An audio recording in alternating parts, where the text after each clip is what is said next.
Welcome back to Hogwarts Legacy. In this video we are going through all the different mounts that you get in this game. And we are going to start off with the Broom. If we go to our gear tab and we have a look, you can see there are 3 upgrades to the Broom.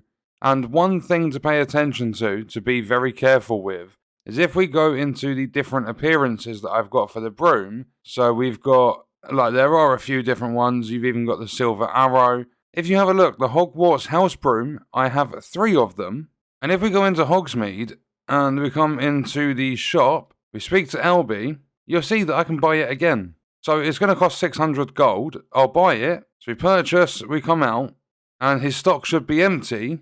It stays empty, and then at some point it refills itself. So now if we go back to my gear tab, if we get the map up, we go over to gear, we look at Broom, and you'll see that I've got 4 of the same appearance. So be careful with that. Don't buy that multiple times. It's just a waste of gold. But there are quite a few different appearances. That's all they are. You don't get any different stats or anything like that. You do get 3 different upgrades you can do to the Broom, which will make it faster. I think it's essentially the stamina recovers faster. And they will unlock as you make progress through the story. If you're stuck with the level 2 and 3 upgrades, there is a video on the channel for it. And the Broom is going to let you fly around all of Hogwarts. You can't fly in Hogsmeade, and there are a few other areas where flying is not allowed. You'll see there will be a symbol on your HUD that will basically tell you it's a no-fly zone. And depending on your upgrades for your Broom, you'll see now, if you look at the bottom right, there's a glow to the yellow bar, which I'm going to call the stamina bar. And providing you're not too high up in the air, you can,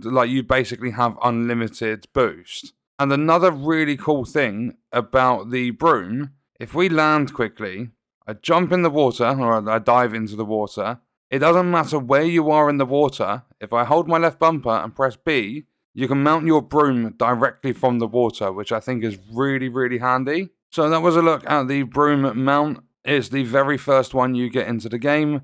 And now we're going to move on to the next one. So the next one is the Hippogriff, and this one unlocks, I'd say about halfway through the game. You need to complete the main story quest called the High Keep. But if I open up my potion wheel and I press Y, I'm going to summon Highwing. And Highwing is really, really cool. You can just run around, you don't have to fly, but then if you take off, it's just such a cool way to traverse the world. Just flying on a magical Hippogriff. And this is the second mount, but what I'm going to show you now, if we go and land, there is a different variant to the Hippogriff. You don't just get Highwing.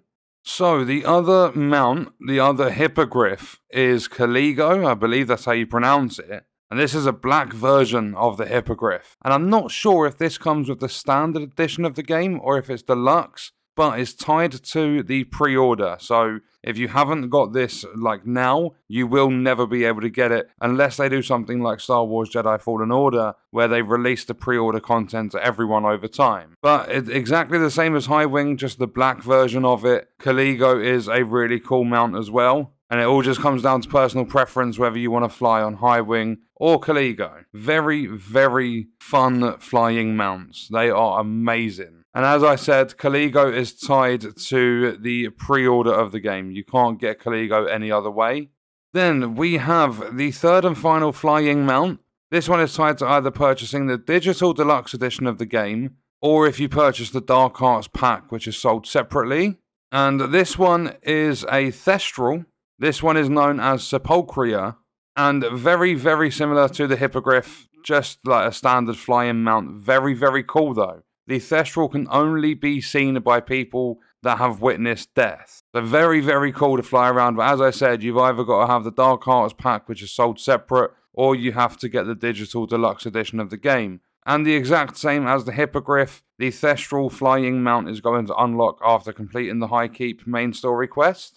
We are now going to summon the Lord of the Shore, which is the big old Graphorn. And this is an absolute beast. You can ram enemies and kill them. You can full on charge with this dude. He gets angry, he glows, and he's an absolute monster. But if you capture, because the Graphorn is unlocked very, very late into the game, and there is one den where you can go and capture them, with the flying mounts and with the Graphorn, you can't actually change like which one you're using. So if you don't want to use the Lord of the Shore and you capture a shiny Graphorn, you can't change out your mount. You have to ride the Lord of the Shore. And then like with High Wing, if you go and capture a shiny Hippogriff, you cannot change it out. The same with the Thestral. It always has to be High Wing, Caligo, then Sepulchria, and with the Graphorn, it always has to be the Lord of the Shore. But you've got a ground mount, you've got a broom, then you've got flying mounts, and they are very, very fun. However, the Graphorn, I would say, is a little bit disappointing because it's such a cool mount, but you do not unlock it until very, very late in the game. If I remember correctly, it's 2 quests, like 2 main story quests before the end of the story. So it's a shame that you don't get the Graphorn earlier, but he is so fun to ride around on and just obliterate your enemies. He's also very, very quick. But that was a look at all of the mounts available in Hogwarts Legacy, at least for now. They've said there are no plans for DLC, but we don't know what that means. They could do quality of life and things like that, so they could make some changes. I don't know if mounts will ever come into it. But that was a look at all the mounts available, the Broom, the flying mounts, and the ground mount being the Graphorn, which is also known as the Lord of the Shore.